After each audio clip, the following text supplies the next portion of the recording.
क्या नर चुड़ैल। गोरखपुर नाम का एक गांव हुआ करता था। उस गांव में ज्यादा लोग नहीं रहते थे। उस गांव में एक गर्भवती विधवा औरत रहती थी। उस औरत का नाम कमला था। कमला अपने घर में अकेली रहती थी। उसके पति की सारी जायदाद उसके नाम हो गई थी, पर सभी गांव वाले उस औरत को मनहूस औरत समझा करते थे और सभी उससे नफरत किया करते थे। एक बार कमला राशन की दुकान पर खाने का सामान खरीदने जाती है। भैया जी, जरा 1 किलो दाल चावल देना। अरे हाय हाय हाय हाय हाय हाय। अरे मनहूस औरत, मेरी दुकान में अपशुगन करवाने आ गई क्या है? चल जा यहाँ से, मैं कुछ नहीं देने वाला हूँ तुझे। भाग भाग यहाँ से, चल जा निकल। भैया जी, ऐसा मत कहिए, मैं गर्भवती हूँ, मुझे खाने की बहुत जरूरत है, मुझे खाना दे दीजिए। दुकानदार कमला को वहां से धक्के मारकर भगा देता है। तभी कमला रोते रोते उस गांव के किन्नरों के इलाके में आ जाती है। गांव वाले किन्नरों को उसी इलाके में रखा करते थे, क्योंकि वो लोग किन्नरों को पसंद नहीं करते थे और उनके इलाके में रहने से मना करते थे। तो किन्नरों ने उसी गांव में अपना एक इलाका बना लिया था। जब किन्नर लोग देखते हैं कि एक गर्भवती महिला रोते रोते उनके इलाके में आ गई है, तो सारे किन्नर कमला के पास जाकर उसका हाल पूछने लगते हैं। क्या हुआ बहन, तुम्हारी गर्भवती अवस्था में इतनी बुरी हालत कैसे? तुम रो क्यों रही हो? तुम डरो मत, हम तुम्हें कोई नुकसान नहीं पहुंचाएंगे। तुम शांत होकर सब बताओ कि हुआ क्या है। मैं कमला हूँ, मैं गांव के दूसरे इलाके से आई हूँ। 2 महीने पहले ही मेरे पति की मौत हुई है। मुझे गांव के लोग मनहूस मानते हैं, क्योंकि मैं विधवा हूँ और गर्भवती भी। वहाँ के लोग मुझे खाने के लिए कुछ बेचने के लिए भी तैयार नहीं, जिससे मेरा गुजारा नहीं हो रहा था। कोई बात नहीं कमला, हम तुम्हारा ख्याल रखेंगे। किन्नर लोग कमला को एक खाली घर में रहने के लिए जगह दे देते हैं और उसकी देखभाल भी करते हैं। कुछ ही महीने बाद कमला अपने बच्चे को जन्म देती है, पर अफसोस, कमला बच्चे को जन्म देते ही अपनी जान गंवा देती है। जब सब किन्नर बच्चे को देखते हैं तो बहुत खुश हो जाते हैं, क्योंकि वो बच्चा भी किन्नर ही था। कमला ने एक किन्नर बच्चे को जन्म दिया था। अब इस बच्चे की देखभाल कौन करेगा? हम तो इस बच्चे को गांव के दूसरे इलाके में भी नहीं भेज सकते। और तो क्या हुआ, इस बच्चे की माँ नहीं रही तो हम इसे पालेंगे। अब ये हमारे इलाके में रहेगा, हमारे साथ रहेगा। फिर वो किन्नर उस किन्नर बच्चे को गोद ले लेते हैं, उसका नामकरण कराते हैं। उस किन्नर बच्चे का नाम शक्ति रखा जाता है। देखते ही देखते शक्ति बड़ी होने लगती है। उसके रंग रूप बहुत सुंदर थे। वो बहुत सुंदर किन्नर दिखती है।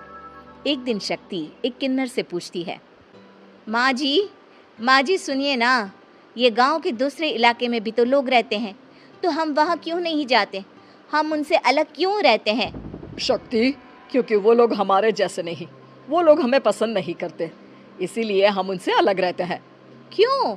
वो हमें क्यों पसंद नहीं करते? मुझे एक बार उस इलाके में जाना है, मैं एक बार वहाँ जाकर घूम कर आऊँ। शक्ति, खबरदार, जो तू उस इलाके में कभी भी गई तो अपनी जान नहीं गंवाना चाहती तो उस इलाके में कभी कदम भी नहीं रखेगी, समझी? इतना कहकर वो किन्नर वहाँ से चली जाती है। शक्ति उस किन्नर की बात सुनकर बहुत रोती है। माँ जी, ऐसा कैसे कह सकती हैं? उन्होंने इतनी सी बात के लिए मुझे इतना डांटा। अब तो मैं उस इलाके में ज़रूर जाऊंगी। फिर एक दिन शक्ति गांव के दूसरे इलाके में चुपके से जाती है। ये लोग तो हमारे जैसे ही इंसान हैं, तो ये हमसे नफरत क्यों करते हैं? जब शक्ति उस इलाके में पहुंचती है तो गांव के सारे आदमी उसके रूप से मोहित हो जाते हैं। वो लोग ये अंदाज़ा नहीं लगा पाते कि वो किन्नर है। शक्ति की सुंदरता देखकर सारे गांव वाले उसकी तारीफ करने लगते हैं। तभी गांव का चक्कर लगाने गांव के जमींदार का बेटा हर्ष वहां पहुंचता है। हर्ष भी दिखने में बहुत सुंदर होता है। जब हर्ष ने शक्ति को देखा तो वो भी उससे मोहित हो गया, और जब शक्ति की नज़र हर्ष पर पड़ी तो वो हर्ष को देखकर मोहित हो गई। आपको पहले कभी इस गांव में देखा नहीं। इस गांव में आप नए हैं क्या? जी नहीं, वो मैं बस। तभी शक्ति बोलते बोलते रुक जाती है और मन में सोचने लगती है, अगर मैंने इनको बता दिया कि मैं दूसरे इलाके से आई हूँ, तो वो समझ जाएंगे कि मैं किन्नर हूँ, इसलिए मुझे इनसे झूठ ही बोलना पड़ेगा। शक्ति हर्ष को कहती है, जी हाँ, मैं इस गांव में नई आई हूँ, यहाँ अकेली रहती हूँ। वैसे आप कौन है? आप भी इसी गांव में रहते हैं? जी हाँ, मैं इस गांव के जमींदार का बेटा हूँ। आपको किसी भी चीज की जरूरत पड़े तो आप मुझे बता देना, मुझे अच्छा लगेगा। ऐसे ही शक्ति और हर्ष एक दूसरे से रोज मिलने लगते। वो दोनों अपने प्यार का इजहार करने एक दूसरे से मिलने जाते हैं। तभी शक्ति का पीछा करते करते एक किन्नर वहां आ जाती है। शक्ति, मैं तुमसे बहुत प्यार करता हूँ। मैं तुमसे शादी करना चाहता हूँ। क्या तुम मुझसे शादी करोगी?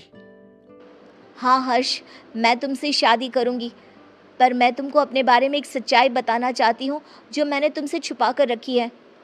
तभी उनके बीच में ही वो किन्नर आ जाती है। शक्ति, तेरी हिम्मत कैसे हुई ऐसा करने की? वो किन्नर शक्ति को खींचकर गांव के जमींदार के पास ले जाती है। हर्ष भी वहां शक्ति को बचाने के लिए पहुंच जाता है। जमींदार शक्ति और हर्ष के प्यार के बारे में सुनकर गुस्से में आ जाता है और शक्ति को गांव के बाहर निकालने की सजा देता है। शक्ति ये बात सहन नहीं कर पाती और कुएं में कूदकर अपनी जान दे देती है। जमींदार हर्ष की शादी गांव की एक लड़की से करवा देता है, पर हर्ष इस शादी से खुश नहीं होता। शक्ति अपना बदला लेने के लिए मरने के बाद किन्नर चुड़ैल बन जाती है। अब मैं इन गाँव वालों को नहीं छोड़ूंगी, अब इनसे मैं अपने प्यार का बदला लूंगी। किन्नर चुड़ैल गांव वालों को परेशान करना शुरू कर देती है। एक बार वो रात को गांव के खेतों में पहुंच जाती है और वहां आग लगा देती है। सारी फसल जल के राख हो जाती है। जब एक आदमी रात को उठकर देखता है कि खेत में आग लग गई है तो वो वहां पहुंच जाता है। वो देखता है कि खेतों के बीचों बीच एक किन्नर चुड़ैल खड़ी है और वहां खड़े होकर ताली बजा रही है। गांव वाला किन्नर चुड़ैल को देखकर बेहोश हो जाता है। जब सुबह उस आदमी को होश आता है तो वो सीधा जमींदार के पास जाता है। अरे जमींदार साहब, अरे वो किन्नर चुड़ैल ने मेरी सारी फसल जला दी। अब मैं क्या करूंगा? क्या होगा मेरा? जमींदार चुड़ैल किन्नर का नाम सुनते ही सब कुछ समझ जाता है। अब वो बहुत डर जाता है। उसी रात को जब जमींदार डर के मारे अपने कमरे में सो नहीं पाता, तभी वहां अचानक से किन्नर चुड़ैल आ जाती है। किन्नर चुड़ैल जोर जोर से जमींदार के आगे खड़ी होकर हंसने लगती है और ताली बजाने लगती है। जमींदार उस डरावनी किन्नर चुड़ैल को देखकर बहुत डर जाता है। तूने मेरे साथ बहुत बुरा किया, अब मैं तुझे जान से मार दूंगी। नहीं नहीं नहीं नहीं नहीं, मुझे माफ कर दो, मुझे मत मारो। मैं कभी ऐसा दोबारा नहीं करूंगा। अब तुम जो बोलोगी वही मैं करूंगा।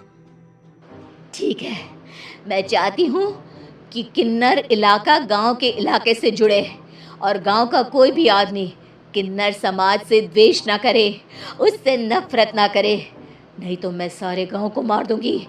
और तुम गांव में एक नया कानून बनाओ कि अगर किसी ने भी किन्नर समाज को हानि पहुंचाने की कोशिश भी करी या इनसे भेदभाव करने की भी कोशिश करी तो उनको कड़ी से कड़ी सजा मिलेगी। हाँ हाँ हाँ हाँ, मैं ऐसा ही करूंगा। तुम जो बोलोगी वो मैं करूंगा, पर मुझे जाने दो प्लीज। तब वो किन्नर चुड़ैल वहां से चली जाती है। गांव का जमींदार किन्नर चुड़ैल का कहा मानते हुए दोनों इलाकों को एक कर देता है और नया कानून भी लागू कर देता है। तब से वहां किन्नर समाज और बाकी गांव वाले शांतिपूर्वक रहने लगते हैं।